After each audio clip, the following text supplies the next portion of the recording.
பார்வையாளர்கள் வந்து திரையரங்கம் அப்படின்ற ஒரு இடத்துல இருந்து கலந்து போயிட்டாங்க. இன்னைக்கு வந்து அவங்களுக்கு திரையரங்கங்கள் இருக்கு. இப்ப நீங்க வடபழனியை எடுத்துக்கிட்டீங்கன்னா நிறைய திரையரங்கங்கள் இருக்கு. இதே கொஞ்சம் கொஞ்சமா நம்ம வெளியில போகும்போது திரையரங்கத்துடைய அளவு வந்து ரொம்ப கம்மியாயிடுச்சு. ஏன் வந்து இன்னைக்கு ஓடிடி நிறுவனங்கள் வந்து நம்ம கிட்டே இருந்து படம் வாங்குறது இல்லை அப்படின்னா, அவங்க எந்த மாதிரியான வெப் சீரிஸ் திரைப்படங்கள் போட்டாலும் உடனடியா பைரசியில HD தரத்துல அது லீக் ஆயிடுது.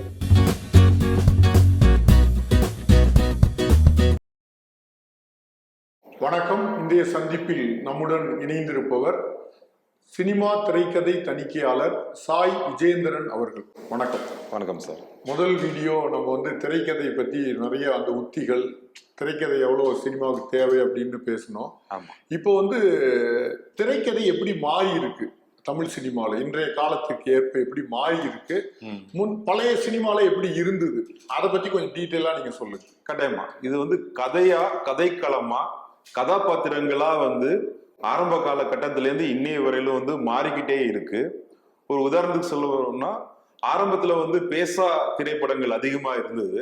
அதுக்கப்புறம் திரைப்படங்கள் பேச ஆரம்பிச்ச உடனே என்ன பண்றது அப்படின்னு யோசிக்கும் போது ஆடிட்டரியா, அதாவது வார்த்தைகள் அதிகமா இருக்கக்கூடிய, பாடல்கள் அதிகமா இருக்கக்கூடிய திரைப்படங்களை வந்து அவங்க பயன்படுத்தினாங்க. அதுக்கு காரணம் என்ன அப்படின்னா, ஒரு பாடல் மூலமா தான் ஒரு பெரிய கதையை வந்து சுருக்க முடியும். இப்போ மாயாபஜார் பாத்தீங்கன்னா சமையல் அறை இருக்கும். அந்த சமையல் அறையில போயிட்டு அதுங்க செஞ்சு வச்சிருக்க உணவெல்லாம் வந்து அவர் சாப்பிடணும் அப்படின்னு இருக்கும்போது அந்த பாடல்களுக்குள்ளேயே எல்லா விதமான விஷயங்களும் முடிச்சிருவாரு. அந்த காட்சிகளே நடந்துரும், காட்சியிலேயே நடந்துரும். அதனால ஒரு பெரிய ஈவெண்ட்டை வந்து சுருக்கிறதுக்கு பாடல்களை வந்து அவங்க பயன்படுத்தினாங்க.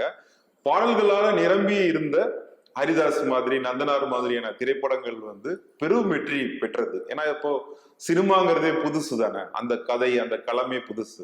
அப்புறம் போக போக பாடல்களோட எண்ணிக்கையும் கம்மியாயிட்டு இருந்தது, கதையோட வடிவமும் மாறிட்டு இருந்தது. ஆரம்ப காலகட்டத்தில் வந்து பாத்தீங்கன்னா சமூகம் சார்ந்த திரைப்படங்களை விட இதிகாசங்கள் அதிகமா அதுல இருந்து படம் பண்ணிட்டு இருந்தாங்க. அதுக்கப்புறம் தான் இந்த சமூகம், சமூக நீதி, அதுக்கப்புறம் பாத்தீங்கன்னா காதல், இப்ப ஏக் துஜே கே லியே மரோ சரித்திரா மாதிரியான படங்கள், அப்புறம் வந்து கல்லூரி நாட்கள் சார்ந்த காதல், இந்த மாதிரிலாம் வந்து அப்புறம் பேசாம செஞ்ச காதல், பார்க்காம செஞ்ச காதல், டெலிபோன்ல காதல், இந்த மாதிரி வந்து இப்படி உருவம் மாறிக்கிட்டே இருக்கிறதுனால நம்ம கதைக்களம், கதாபாத்திரம் மாற மாற திரைக்கதையும் மாற்ற வேண்டிய சூழல் ஆயிட்டு. இல்ல, நீங்க அந்த ரெஃபரன்ஸ்ல கொடுக்குற அந்த பழைய படங்கள் இருக்கு, இது ஒரு 100 ஆண்டு வரலாறு, நம்ம உடனே ஒரு வீடியோல பேச முடியாது. இருந்தாலும் அந்த ஸ்ட்ரக்சர் இருக்குல்ல, திரைக்கதையோட ஸ்ட்ரக்சர், அது வந்து என்ன வகையா ஸ்ட்ரக்சர் இருந்தது? ஆமா, ஆரம்ப கால இது நம்மளுடைய திரைக்கதை வந்து பாத்தீங்கன்னா ஆரம்ப கால கட்டத்திலேருந்து இன்னி வரையிலும் ஏல் இசை நாடகம் சார்ந்துதான் நம்மளுடைய திரைக்கதை இருக்கு. அதுதான் மக்கள்கிட்ட போய் சீக்கிரமா சேருது. அதனாலதான் பாடல்கள் நல்லா இருக்கக்கூடிய திரைப்படங்கள் வந்து இன்னி வரையிலும் வரவேற்பு பெறுது, உங்களுக்கு ஒரு அறிமுகம் கிடைக்குது. அதனால திரைக்கதை ஸ்ட்ரக்சர் வந்து இவங்க எப்படி இவங்க வடிவமைச்சிருக்காங்கன்னா, 3 ஆக்ட் எல்லாம் வந்து இவங்களுக்கு முன்னாடி கிடையாது. ஒரு ஆரம்பம், ஒரு நடுப்பகுதி, ஒரு முடிவு, இப்படிதான் வச்சு பண்ணியிருக்காங்க. ரெண்டாவது, ஆரம்ப கால கட்டத்திலேருந்து வந்து AVM அவர்கள் எல்லாம் வந்து நிறைய மேற்கத்திய திரைப்படங்கள்லாம் பார்த்து அந்த தாக்கங்களும் வந்து திரைப்படங்கள்ல இருந்திருக்கு. அதனால இவங்களுக்கு வடிவம் அப்படின்றது ஒண்ணு கிடையாது. ஆனா இந்த ஒரு கதாபாத்திரத்தை நம்ம அறிமுகப்படுத்திட்டா அதுக்கு ஒரு ஹை பாயிண்ட் மாதிரி ஒண்ணு கொடுத்துட்டு அப்புறம் அதுக்கு ஒரு க்ளோசிங் மாதிரி கொடுத்ததுதான் ஆரம்ப காலகட்டம். அப்புறம் போக போக இந்த 90s எண்ட்ல தான் வந்து 3 ஆக்ட் ஸ்ட்ரக்சர்லாம் வந்து ஃபேமஸ் ஆகுது. அதுக்கப்புறம் தான் பிளேக் ஸ்னைடரோட சேவ் த கேட் இதெல்லாம் ஃபேமஸ் ஆகுது. அதுக்கப்புறம் தான் திரைப்பட கட்டமைப்புக்குள்ள பண்ணணும் அப்படின்றது நமக்கு ஒரு இல்ல. இப்போ திரைக்கதையில பாத்தீங்கன்னா எதிர்பாராத ஒரு 10 மினிட்ஸ் நம்ம படம் பார்த்துட்டோம்னா டக்குன்னு ஒரு திருப்பங்கள் இருக்குல்ல, இப்ப திருப்பங்களே இருக்கிறது மாதிரி சொல்றாங்கல்ல, அந்த பழைய சினிமால அப்படி இருந்தது? அது பழைய சினிமால அது இல்ல. ஏன்னா அது லீனியர் ஃபார்மேட், ஒரு கதையை சொல்ற மாதிரியே இருக்கும்னு நினைக்கிறேன். ஆமா, ஏன்னா நம்ம தெருக்கூத்துகள்ல இருந்து, கிராமப்புற கதைகள்ல இருந்து நமக்கு லீனியர் ஃபார்மேட்ல தான் நம்ம சொல்லி பழக்கம். அதனால கதையை நேரடியா தான் நம்ம வந்து சொல்லுவோம். எல்லா கதைகளும் அப்படிதான் நமக்கு இருக்கும். இங்க ஆரம்பிச்சதுன்னா அடுத்தது என்ன செய்வாங்க அப்படின்றது தெரியும். 1-2 திரைப்படங்கள் வந்து இப்ப அந்த நாள் மாதிரியான திரைப்படங்கள் வந்து யாரு வந்து அந்த கொலை செஞ்சாங்க அப்படின்றத அவங்க சீக்கிரட்டா வச்சிருந்தது, அதெல்லாம் வந்து ஜப்பானிய திரைக்கதை தாக்கம். அது 1-2 படங்கள் அப்படிதான் வந்தது. ஆனா பெருவாரியான படங்கள் வந்து பாத்தீங்கன்னா லீனியர் ஃபார்மேட்ல தான். வெஸ்டர்ன் இது இருக்குல்ல, டெக்னாலஜி, வெஸ்டர்ன் பிலாசபி சினிமால ஆமா அது நம்மளோட பாதிப்பை ஏற்படுத்துச்சா தமிழ் சினிமால? ஆமா, அது வந்து லேட் 90s ஏர்லி 2000 அந்த மாதிரி தான் நமக்கு வந்து அது பாதிப்பு இருந்தது. அதுக்கு முன்னாடி வரையிலும் இப்ப நீங்க வி சேகர் படங்கள் அவர்கள் பாத்தீங்கன்னா எந்த நாட்டு பாதிப்பும் கிடையாது. அது எல்லாமே நம்மளுடைய ஓன் ஒரிஜினல் ஸ்டோரி டெல்லிங்.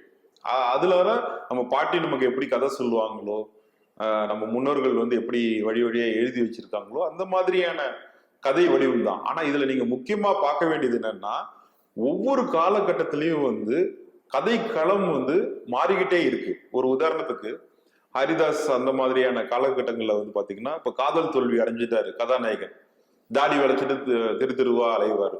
அதுக்கப்புறம் காதல் தோல்வி அடையுது, ஒரு பெண் வந்து இறந்துடுறாங்க. இந்த மாதிரி இன்னொரு பெண்ணை வந்து கல்யாணம் பண்ணிக்கிறாங்க. அதுக்கப்புறம் பாத்தீங்கன்னா காதல் தோல்வினா 2 பேரும் சேர்ந்து தற்கொலை பண்ணிக்கணும். அதுக்கப்புறம் வரக்கூடிய காலகட்டங்கள் வந்து அப்பா அம்மாவை கன்வின்ஸ் பண்ணி கல்யாணம் பண்ணணும். அதுக்கப்புறம் வந்து அப்பா அம்மா இருக்காங்களோ இல்லையோ நம்ம லிவிங் டுகெதர்ல இருக்கணும்.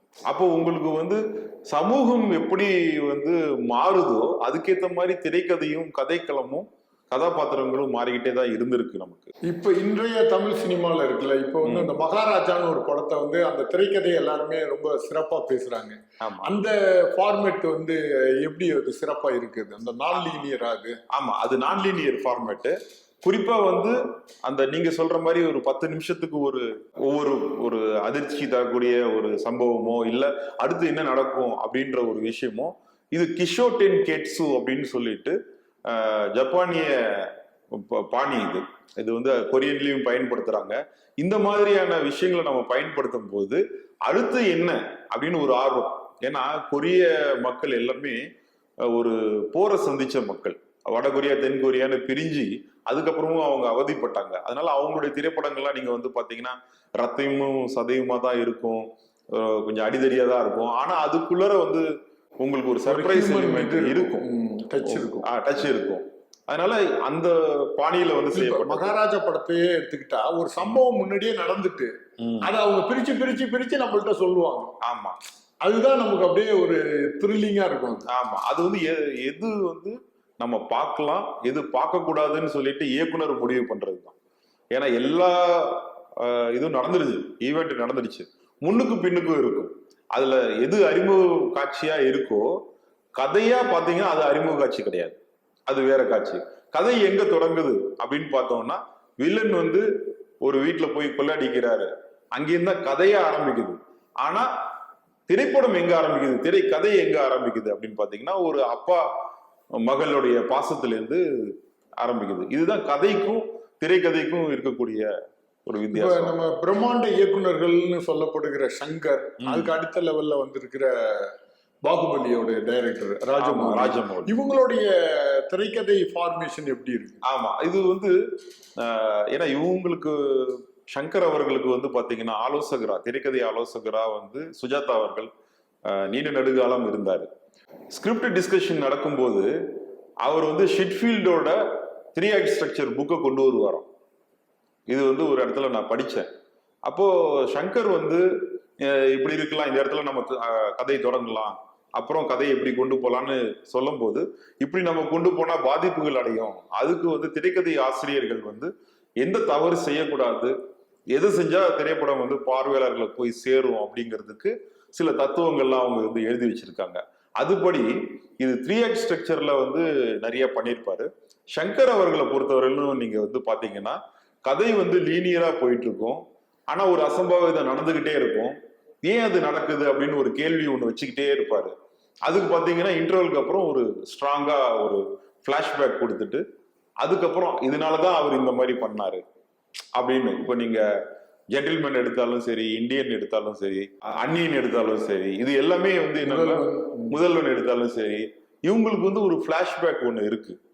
ஏன் இந்த மாதிரி கதாநாயகன் செஞ்சுக்கிட்டே வராரு, ஏன் இந்த மாதிரி ஒரு ஆச்சரியமான ஒரு விஷயம், அதிர்ச்சியான ஒரு விஷயம் நடக்குது, ஏன் வந்து வில்லன் வந்து கதாநாயகனை தேடுறான், இப்படின்ற ஒரு கேள்விகளை விட்டுக்கிட்டே வருவார். அப்புறம் அந்த பிளாஷ்பேக் மூலமா இந்த விட்டு போன கேள்விகளுக்கு எல்லாமே பதில் கொடுத்து அந்த திரைக்கதையை வடிவமைச்சிருப்பாரு. ஆனா இவங்களை பொறுத்தவரையிலும் பாத்தீங்கன்னா அந்த 3 ஆக்டுக்குள்ளதான் இப்ப இருக்கக்கூடிய ராஜமௌலியும் அதே ஸ்டைல் தான். ராஜமௌலியும் அதே ஸ்டைல் தான். சோ அவங்களும் அந்த 3 ஆக்ட் தான் எடுத்துக்கிறாங்க. அதுக்குள்ள அவங்க முன்னுக்கும் பின்னுக்கும் அவங்களுடைய பாணியில அவங்க கதையை அமைச்சுக்கிறாங்க. இவங்க 2 பேரை விட மணிரத்னம் எந்த வகையில வேறுபடுறாரு? மணிரத்னம் பொறுத்தவரையிலும் அவர் காட்சி வடிவம் சார்ந்த இயக்குனர் அப்படிங்கிறதுனால அவர் எல்லாமே காட்சியில சொல்றாரு. ஒரு விஷுவல் தான் அவருக்கு. ஆமா, வசனங்களை பேசிட்டே இருக்கிறது, வசனம் பேசிட்டே இருக்குல்ல. இன்னொன்னு வந்து அவருடைய கதைக்களங்கள்ல வந்து பாத்தீங்கன்னா பாதியில கதை ஆரம்பிக்கும். ஒரு உயிரே படம் நீங்க எடுத்தீங்கன்னா ஒரு ரயில்வே ஸ்டேஷன்ல கதாநாயகன் வந்து ரயிலுக்காக காத்திருக்காரு. அப்போ ஒரு பெண்மணியை சந்திக்கிறாரு, அவர் மேல காதல் கொள்றாங்க. இப்ப அந்த பொண்ணு வந்து எனக்கு டீ கிடைக்குமான்னு கேட்கறாங்க. இப்படி இருக்குல்ல, இது வந்து இன்மீடியாஸ் ரெஸ்ட்னு பேரு. இன்மீடியாஸ் ரெஸ்ட்னா பாதியில கதை தொடங்கி பாதியிலேயே முடியும். ஒரு முடிவும் நம்ம சொல்ல மாட்டோம், தொடக்கமும் வந்து சரியான ஒரு தொடக்கமா இருக்காது. ஆனா கதை சார்ந்தது இருக்கும். இப்போ பாம்பேல பாத்தீங்கன்னா ஹீரோயினை பார்த்த உடனே காதல் வந்துடும். நீங்க எந்த படம் அவருடைய படம் எடுத்துட்டாலும் கதாநாயகன் வந்து கதாநாயகை பார்த்த உடனே காதல் வயப்பட்டுருவாரு.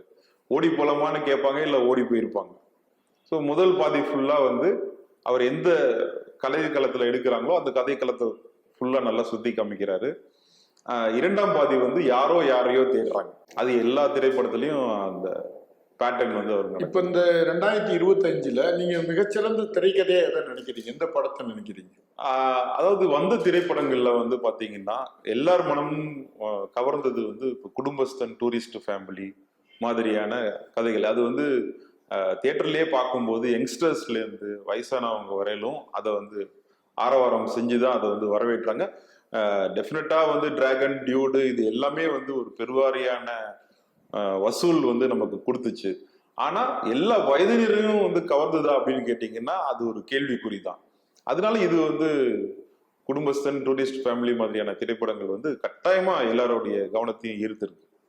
இப்போ தமிழ் சினிமாவில் இப்போ ஒரு பிரச்சனை அப்படின்னா எதை நினைக்கிறீங்க? இப்போ தமிழ் சினிமாவை பாதிக்கிற பிரச்சனைன்னு எது இருக்கு? ஓடிடியா இல்லாட்டி வேற எதுவும் விஷயங்கள் இருக்கா? இது பிரச்சனையா நான் வந்து பார்க்கல. என்னன்னா பார்வையாளர்கள் வந்து களத்தை வந்து அவங்க தேர்ந்தெடுக்கிறாங்க. எந்த மோட் ஆஃப் வியூவிங் வந்து நான் வந்து தேர்ந்தெடுக்கணும் அப்படிங்கிறத வந்து அவங்க தேர்ந்தெடுத்துட்டாங்க அப்படின்றது தான் நிதர்சனம்.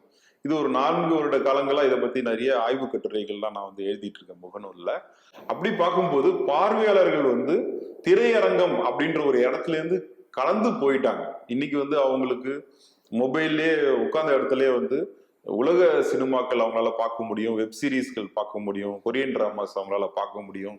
அதனால அதை பார்த்து வளர்ந்துட்டு இருக்கிற அடுத்த சமுதாயம் இருக்கு பாத்தீங்களா, ஜென் ஆல்பா மாதிரியான அவங்க வந்து இப்ப திரையரங்குக்கு வர்றதில்லை.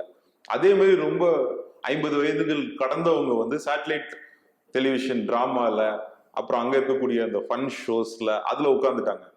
ஆனா இவங்களுக்கெல்லாம் வந்து தியேட்டருக்குள்ளார கொண்டு வரணும்னா ஒரு புஷ்பா மாதிரி, ஒரு பாகுபலி மாதிரி, ஒரு ஜெயிலர் மாதிரி, இந்த மாதிரி ஒரு பிரம்மாண்ட திரைப்படங்கள் தான் இருக்கணும்ன்றது இப்ப காலகட்டம். தியேட்டருக்கு வரணும்னா ஒரு 200 crore 300 crore பட்ஜெட்ல தான் ஒரு படம். அது பிரம்மாண்டம். இப்ப நீங்க மொபைல்ல பாத்தீங்கன்னா அந்த பிரம்மாண்டம் தெரியாதுன்னு எந்த ஒரு படம் இருக்கும்? அவதார் 3 இருக்கு, அத நீங்க மொபைல்ல பார்த்தா அந்த பிரம்மாண்டத்தை உணர முடியாது. அதனால வந்து அவங்க அந்த பிரம்மாண்டத்தை உணர்றதுக்கு போறாங்க. இன்னொன்னு ஃபேன் பேஸ்டு மூவிஸ். இப்ப குட் பேட் அக்லி பாத்தீங்கன்னா அது நீங்க என்னதான் மொபைல்ல நீங்க முன்னாடியே பார்த்தாலும் நூற்றுக்கணக்கான நபர்களோட ஆரவாரம் செஞ்சு பாக்குறதுன்றது ஒரு தனி ஒரு சுவாரஸ்யம் தானே. அதனால அதையும் விரும்புறாங்க மக்கள். இப்ப திரைக்கதை மாறி இருக்கான்னு முதல் கேள்வி கேட்டேன். இப்போ வந்து பார்வையாளர்கள் மாறி இருக்காங்களா அப்படின்னு நான் கேட்கிறேன். ஆமா, பார்வையாளர்களுடைய பார்க்கும் நிலை வந்து அது மாறிடுச்சு. என்னோட ஆய்வுல வந்து பாத்தீங்கன்னா இப்போ ஒரு கிளஸ்டரா திரையரங்கங்கள் இருக்கு. இப்ப நீங்க வடபழனியே எடுத்துக்கிட்டீங்கன்னா நிறைய திரையரங்கங்கள் இருக்கு. இதே கொஞ்சம் கொஞ்சமா நம்ம வெளியில போகும்போது திரையரங்கத்துடைய அளவு வந்து ரொம்ப கம்மியாயிடுச்சு. அங்க இருக்கக்கூடிய மக்கள் வந்து படம் பார்க்கணும்னு நினைச்சாலும் அவங்களால போய் பார்க்க முடியாத ஒரு சூழ்நிலையும் இருக்கு. அதனால இந்த 2 விஷயமும் பார்க்கறாங்க. உளவியல் ரீதியாகவும் பிரச்சனை இருக்கு. அதனால வயபிலிட்டி போய் பார்க்கக்கூடிய நிலையிலையும் அவங்க இல்ல. இல்ல நான் கேட்கறது வந்து பார்வையாளர்களுடைய அந்த இது இருக்குல்ல, பாக்குற இது, அந்த அவங்க என்ன மாதிரி படங்களை விரும்புறாங்க, அவங்க இந்த கிரன்ச்சின்னு இப்ப சொல்றாங்க குழந்தை இப்ப உள்ள இந்த ஆமா இந்த ஜென்சி கிட்ஸ் எல்லாம் வந்து கிரிஞ்சு பூமர் அப்படின்னு சொல்றாங்களோ ஒரு படத்தை அந்த இது மாறி இருக்கான்னு கேக்குறேன். ஆமா அதுதான் ரசனை வந்து மாறி இருக்கா அப்படிங்க. ஆமா ஆமா அதுதான் நான் முன்னாடி சொன்னேன். இந்த ஜென்சி ஜென் ஆல்பா அப்படின்றவங்க இந்த ரீல்ஸ் யூடியூப் ஷார்ட்ஸ் இதெல்லாம் பார்த்து வளர்ந்தவங்க அப்படின்றதுனால அவங்களுக்கு பொறுமையின்மை இருக்கு. ஒரு 15 செகண்ட்ல ஒரு நிமிஷத்துல உங்களால கதை சொல்ல முடியுமா, இல்ல காட்சிகள் வேகமாக நகருமா, அந்த மாதிரி இருந்தா, இல்லைன்னா ஒரு பெரிய பிரம்மாண்டம் இது நம்மளால கற்பனை கூட வந்து செஞ்சு பார்க்க முடியாது. இல்ல ஃபேன் ஒரு சூப்பர் ஸ்டார் இருக்காரு, ஒரு அஜித் இருக்காரு, விஜய் இருக்காரு, அவங்க செய்யக்கூடிய ஒரு மாயாஜாலம், திரையில செய்யக்கூடிய மாயாஜாலம் அது நூற்றுக்கணக்கானோட நபரோட நான் வந்து ரசிக்கணும் இப்படி இருக்காங்க. ஆனா பார்வையாளர்கள் கடந்து போயிட்டாங்க. அதுதான் இன்னொன்னு ஒரு குற்றச்சாட்டு வைக்கிறாங்க. இப்போ உள்ள தலைமுறை வந்து அதிக வன்முறை காட்சிகள் உள்ள படங்களை ரசிக்கிறாங்க அப்படின்னு சொல்லிட்டு. அது காரணம் வந்து இந்த வீடியோ கேம்ஸ்ல இருந்து வளர்ற குழந்தைகளா அது காரணமா இருக்குமா? ஆமா, அது ரெண்டாவது இது ஒரு காரணம். இன்னொன்னு காரணம் வந்து அவங்க தனிமையில வளர்றாங்க. முக்காவாசி பேர் வந்து பாத்தீங்கன்னா சிங்கிள் சைல்டு, அதாவது ஒற்றை குழந்தை தான். அவங்களுக்கு வந்து அக்காவோ தம்பியோ அண்ணனோ தங்கச்சியோ இந்த மாதிரி இல்லாம வளர்றதுனால அவங்க ஸ்கூல் விட்டு வந்த உடனே என்ன செய்வாங்க, ஏன்னா அப்பா அம்மா வேலைக்கு போயிடுறாங்க. அப்படி இருக்கும்போது அவங்க அந்த மொபைல் அடிக்ஷனுக்குள்ளதான் வந்து போறாங்க. இப்ப நம்ம காலத்துல பாத்தீங்கன்னா தாத்தா பாட்டி இருப்பாங்க, நமக்கு ஸ்கூல்ல இருந்து வந்தோன்னா சோறு விட்டுவாங்க, அடுத்ததுக்கு நமக்கு நல்வழி பாதைகள் வந்து காமிப்பாங்க. இப்ப இருக்கக்கூடிய பசங்களுக்கு அது இல்லை. அதனால உடனடியா அவங்களுக்கு என்ன வேணும் அப்படின்னா அந்த ரியாலிட்டிலேருந்து வெளியில போகக்கூடிய உபகரணங்கள் அவங்களுக்கு தேவைப்படுது. கிளாஸ்லயும் வந்து என்ன பேசுறாங்க பசங்க பாத்தீங்கன்னா உளவியல் ரீதியா, நான் வந்து அந்த கொரியன் டிராமா பார்த்தேன் நீ பாத்தியா, இந்த சீரீஸ் பார்த்தேன் நீ பாத்தியா அப்படின்னு பேசும்போது இதுல இருந்து விடுபட்ட மக்கள் இருப்பாங்கல்ல, அவங்களுக்கு இது பார்க்கணும் இது செய்யணும் அப்படின்ற ஒரு உணர்வு இருக்கு. இப்போ வந்து திரைக்கதை எவ்வளவுதான் நம்ம திறமையா எழுதப்பட்டாலும் அந்த மேக்கிங் இருக்குல்ல, படத்தோட பட்ஜெட்டு, அப்புறம் அந்த படத்தை நுட்பமா தயாரிக்கிறது இருக்குல்ல, அது வந்து ஒரு இயக்குனர் கையில தான் இருக்கு. இல்ல இது எப்படி பாக்குறீங்க? இந்த முரண் இருக்குல்ல, சிறந்த திரைக்கதையை எழுதிடலாம், ஆனா அத பிலிமா மாத்துறது இருக்குல்ல, அது ஒரு பெரிய கலையா மாறி இருக்கு இப்ப. அது வந்து ஒரு இயக்குனருக்கு தேவையா இருக்கு. ஆமா, ஏன்னா இயக்குனருக்கு வந்து இந்த 24 கிராஃப்ட்ஸோடைய அறிவு அவசியமா தேவைப்படுது. ஆனா ரைட்டருக்கு அது தேவையில்லை. இப்போ ஒரு ரைட்டர் என்ன பண்ணுவாருன்னா, கதாநாயகன் வந்து வேகமா ஓடி போய் மலை உச்சியில நின்று கத்துறாரு அப்படின்றத ஒரு சுலபமா எழுதிடலாம். ஆனா ஒரு இயக்குனர் தான் அது என்ன மாதிரியான மலை, சுலபமா வந்து கதாநாயகன் ஓடணும்னா அவருக்கு எந்த மாதிரியான காலணிகள் இருக்கணும், அவர் எப்படிப்பட்ட உடையை அமைஞ்சிக்கணும், எப்படிப்பட்ட தலை சிகை அலங்காரங்கள்லாம் இருக்கணும், இவ்வளவு விஷயங்கள் வந்து அந்த இயக்குனர் பார்க்க வேண்டியது இருக்கு. அது எப்படி எடுக்கணும், எந்த காலகட்டத்தில் எடுக்கணும், காலையில எடுக்கணுமா, மதியம் எடுக்கணுமா, இரவு எடுக்கணுமா, இவ்வளவு சுமையும் வந்து அது சுகமான சுமை தான். இவ்வளவு சுமையும் வந்து இயக்குனர் கிட்ட இருக்கு. அதனால எழுத்தாளருடைய வெற்றிங்கிறது காகிதத்துல தான், அது 50% தான். இப்ப சினிமாங்கிற ஒரு கலையா நம்ம பார்த்தோம்னா வெறும் உத்திகளாலேயே ஒரு கலையை நம்ம உருவாக்கிட முடியுமா? அதுல ஒரு ஆன்மா இருக்கணும்ல. கட்டாயமா. இது ஒரு சிற்பிக்கு தான் ஒரு கல்லுல இருக்கிற ஒரு சிற்பம் தெரியும் அப்படின்ற மாதிரி இந்த கலைக்குள்ள தன்னை ஈடுபடுத்திட்டு இதுல வந்து அர்ப்பணிப்பு திறன் இருந்தா மட்டும்தான் நம்மளால அது வெளியில கொண்டு வர முடியும். அது எந்த மாதிரியான திரைக்கதை பயன்படுத்தி அவங்க செஞ்சிருந்தாலுமே அர்ப்பணிப்பு அவசியம். இப்ப தமிழ் சினிமாவில் இந்த பைரசி வந்து ப்ராப்ளமா இருக்குன்னு நினைக்கிறீங்களா? ஆமா, அது ஒரு பெரிய பிரச்சனையா இருக்கு. திரையரங்க உரிமையாளர்கள் வந்து அவங்கள சொல்றது, தயாரிப்பாளர்கள் இவங்கள சொல்றது, நடிகர்கள் இந்த பிளேம் கேம்குள்ள நம்ம போக வேண்டிய அவசியம் இல்லை. இது தமிழ் தயாரிப்பாளராக இருந்தாலும் சரி, ஓடிடி நிறுவனமா இருந்தாலும் சரி, உடனடியா நம்மளுடைய கண்டென்ட் எல்லாம் வந்து லீக் ஆகுது. அது டெலிகிராமா இருந்தாலும் சரி, வேற வேற பிளாட்ஃபார்மா இருந்தாலும் சரி, பைரசின்றது ஒரு பெரிய தலைவலி. ஏன் வந்து இன்னைக்கு ஓடிடி நிறுவனங்கள் வந்து நம்ம கிட்டே இருந்து படம் வாங்குறது இல்லை அப்படின்னா, அவங்க எந்த மாதிரியான வெப் சீரிஸ் திரைப்படங்கள் போட்டாலும் உடனடியா பைரசியில HD தரத்துல அது லீக் ஆயிடுது. அதை கட்டுப்படுத்துறது யாரு அப்படின்ற ஒரு கேள்வி வரும்போதுதான் ஒருத்தர் அவங்கவுங்க கை நீட்டிக்கிறாங்க. தயாரிப்பாளர் வந்து நான் ஓடிடி நிறுவனத்துக்கு கொடுத்துட்டேன், அவங்க தான் அதை கட்டுப்படுத்தணும் அப்படின்றாங்க. ஓடிடி நிறுவனம் வந்து உங்க படத்தை தான் நான் வந்து போடுறேன், அதனால நீங்க தான் கட்டுப்படுத்தணும்ன்றாங்க. அதனால இந்த ஒரு விஷயத்தினால வந்து பாதிப்பு அடைகிறது வந்து தமிழ் சினிமா. கண்டென்ட்டே திருடப்படுதுங்கிறீங்க? கண்டென்ட்டே திருடப்படுது, பெரிய அளவுல திருடப்படுது. இதுல நிறைய மனிதர்களுடைய கைகளும் இதுல இருக்கு. ஆனா பைரசின்றது கடந்த 4 ஆண்டுகளா தீவிரமாயிருக்கு. இதை எப்படி தவிர்க்கிறது? இது தவிர்க்க முடியும். நம்மளால தொழில்நுட்பத்துல இது முதலீடு செய்யணும். ஹைதராபாத்ல பாத்தீங்கன்னா போலீஸ் வந்து ஸ்பெஷல் டீம் போட்டு இதுக்கான நபர்கள் சில பேரை தான் கண்டுபிடிச்சிருக்காங்க. ஆனா அதுக்கு ஆன பொருட்செலவு, நேர செலவு எல்லாம் இருக்கு இல்லையா? இது வந்து எனக்கு தெரிஞ்சு ஹைதராபாத்ல ஒரு 2-3 தெலுங்கு நடிகர்கள் வந்து இந்த பணத்தை வந்து அவங்க கொடுத்துருக்காங்க இந்த பிரச்சனையை சால்வ் பண்ணணும்ட்டு. இங்க வந்து ஒரு 4 வருடங்களா வந்து நாங்க அதுக்கான போராட்டங்களும் அது பண்ணிட்டு தான் இருக்கோம். ஆனா முதலீடு செய்யறது யாருன்ற இடத்துல தான் இது அப்படியே நின்றுடுது. இதுல வந்து கோர்ட் இருக்கு, கோர்ட் வந்து நமக்கு சப்போர்ட் பண்ணணும், தயாரிப்பாளர்கள் அந்த குழுமம் வந்து நமக்கு சப்போர்ட் பண்ணும். அதுல பொருட்செலவும் இருக்கு. ஏன்னா இதுக்கான தொழில்நுட்பத்தை வாங்கி அந்த சாஃப்ட்வேர் அதுக்கு வந்து முதலீடு செஞ்சு யார் பயன்படுத்துறாங்க இந்த நேரத்துல அப்படின்னு பார்த்து லைவ் டைம் ட்ராக்கிங் வந்து நம்ம பண்ண வேண்டியது இருக்கு. திரை இது சினிமாவிலே இருக்கா, இது ஓடிடியில மட்டும் இருக்காது? இது சினிமாலையும் இருக்கு, ஓடிடிலையும் இந்த பிரச்சனை இருக்கு. அமேசான், நெட்ஃபிளிக்ஸோட பல வெப் சீரிஸ்கள் வந்து இன்னைக்கு டெலிகிராம்ல சர்வசாதாரணமா வந்துட்டு இருக்கு. அதனால வருதுன்னு சும்மா டெலிகாஸ்ட் ஆகுதுங்கிறீங்க? இல்ல, அதை அப்படியே டவுன்லோட் பண்ணிடுறாங்க.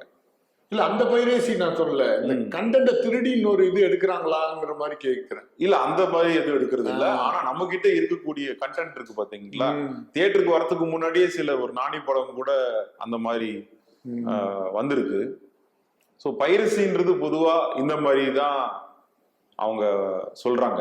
இப்ப கதை திருட்டுன்றது வேற, இந்த பைரசிங்கிறது இது வேற. பைரசின்றது ப்ராடக்டே வெளியில போயிடுது. உரிமையாளர் வந்து தயாரிப்பாளர், வாங்கின உடனே உரிமையாளர் வந்து ஓடிடி. ஆனா இவங்க 2 பேருக்கும் லாபம் போகாம நடுவில் இருக்கிற சில பேர் வந்து அதை பயனடைகிறாங்க. ஃபியூச்சர்ல அதை தவிர்க்கிறதுக்கு வழிமுறைகள் வரும். வழிமுறைகள் இன்னுமே இருக்கு. ஆனா முதலீடு செலவாகும். ஆமா, அதுக்கு முதலீடு செஞ்சு அதை பாதுகாக்கிறதுக்கு இன்றைக்கு யாரும் இல்லை. ஃபியூச்சர்ல வரும்னு நம்ம நம்பலாம். நம்ம கட்டாயமா மீண்டும் பேசுவோம். நன்றி, வணக்கம். நன்றி சார். இந்த வீடியோ உங்களுக்கு பிடிச்சிருந்தா லைக் பண்ணுங்க, ஷேர் பண்ணுங்க, கமெண்ட் பண்ணுங்க. மறக்காம OH சினிமா சேனலுக்கு சப்ஸ்கிரைப் பண்ணுங்க.